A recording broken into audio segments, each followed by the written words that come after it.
Fair warning, if you're offended by language, this movie's not for you.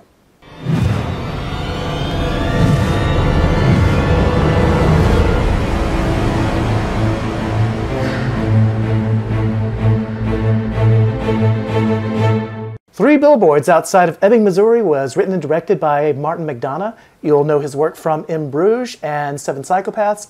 I'll be honest, I haven't seen Seven Psychopaths. I may have to check that out simply because I liked In Bruges. The main thing about In Bruges I liked was the witty and sharp dialogue, and this movie is no different. This movie is a joy to watch just for the scenes and the dialogue alone. But let's talk about some of these actors.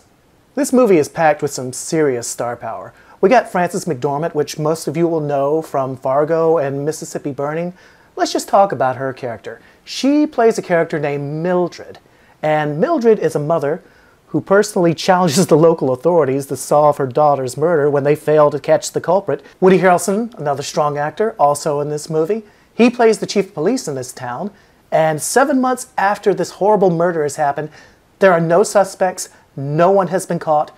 Mildred is clearly upset, as she should be, and she takes some action. She rents out these billboards, and she calls him out in front of the entire town. And now, we have our movie. Let's talk about Frances McDormand's performance.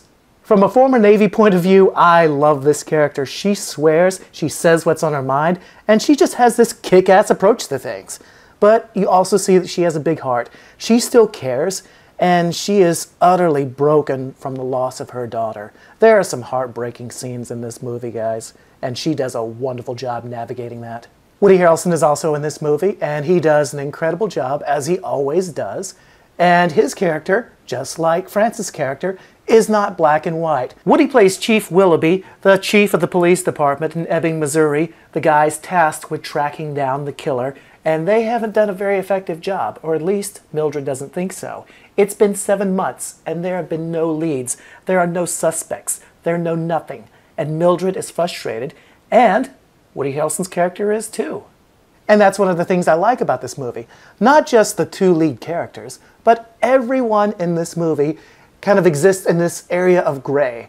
No one is purely good, no one is purely evil, no one is right and nobody is wrong. They're just muddling through life trying to get it right.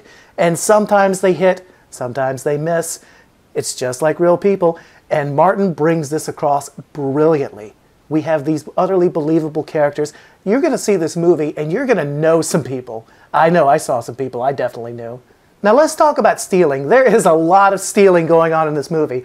And I'm talking about the good kind. I'm not talking about like in my past review of The Mummy where they stole a plot point from An American Werewolf in London. I am talking about scene stealing. There is a lot of that going on in this movie. As a former actor, I often look at the people, the extras in the background, or those people that are given just 1 or 2 lines. Everyone stands out. There is not a weak link.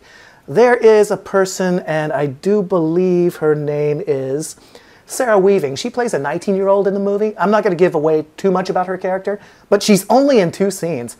And those 2 scenes, she steals them. They're some of the best scenes in the movie, and she's not even a lead actor. Everyone in this movie did an incredible job. There is no weak link, and I love that. And as we're talking about stealing scenes, I've got to mention the MVP of this movie. You've got some heavy hitters like Frances McDormand, and you've got Woody Harrelson, but for me, walking out of this movie, Sam Rockwell killed it.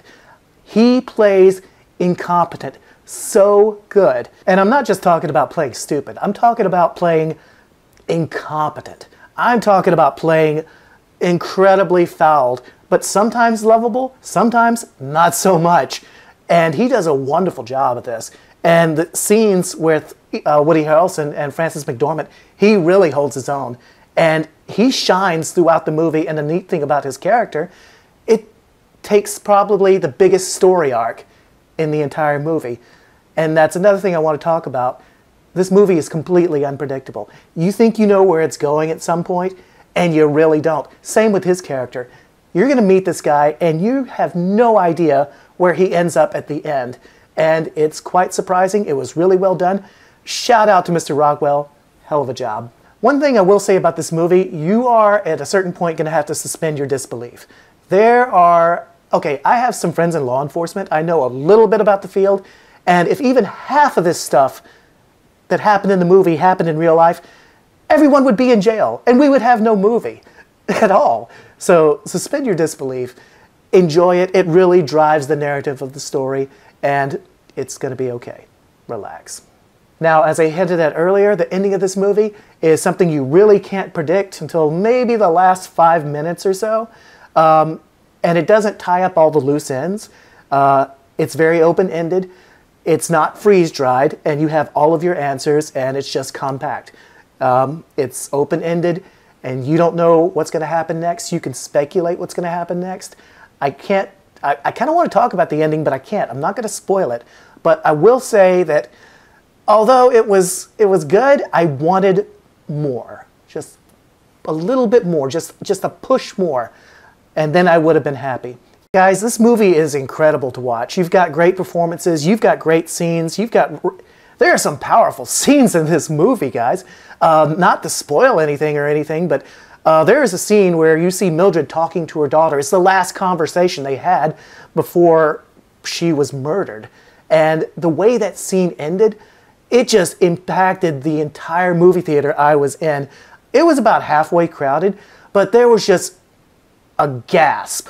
And you could hear just low audible, damn, and wow. And, you know, it just collectively affected everyone, every age bracket, every race and creed.